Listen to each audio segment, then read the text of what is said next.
Hello everybody and welcome back to Maths Miss Buick. In this video we're looking at De Moivre's theorem and how to find the nth root of a complex number.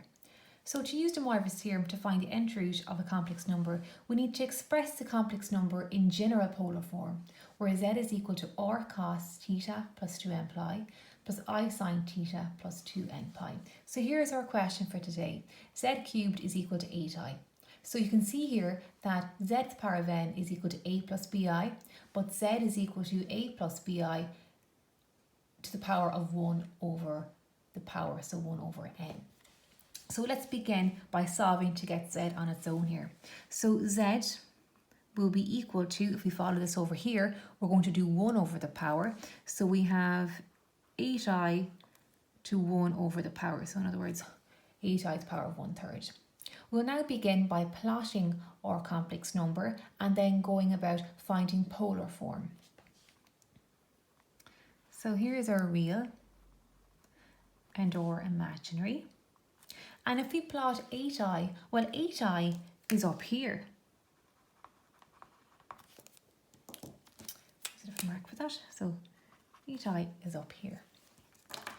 Straight away we can see that the value of our theta from 0 degrees all the way up to here is pi over 2 or 90 degrees. So let's write that down. So our theta is pi over 2.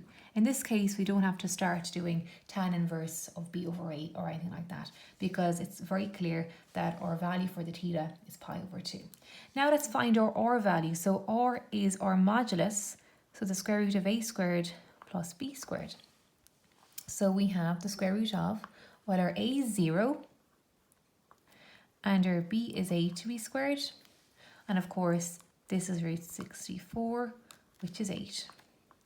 So the value of our r is 8 and the value of our theta is pi over 2.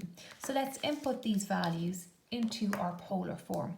So we have r cos theta plus I sine theta. That's our polar form. So this implies we have 8 cos pi over 2 plus I sine pi over 2.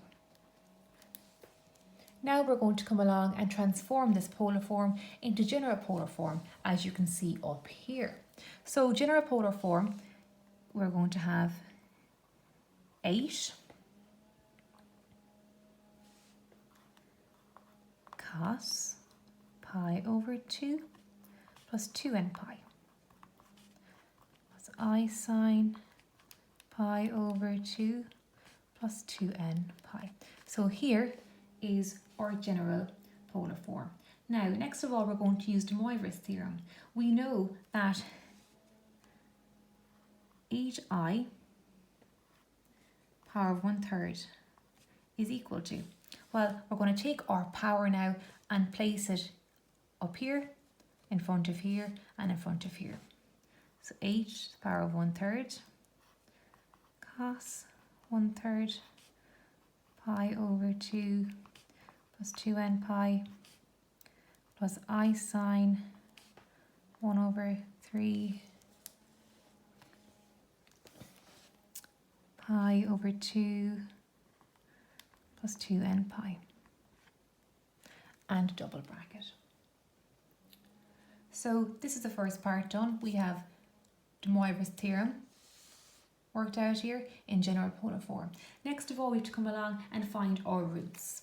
So we're looking for 3 roots today because our power on our z is 3. So to find our roots, we're simply going to let the value of n be 0 to find the first root. So we're going to put 0 here and 0 here. Then we're going to input 1 into both for the ends, and then input 2 for both of the ends, and that will give us out 3 roots. So let's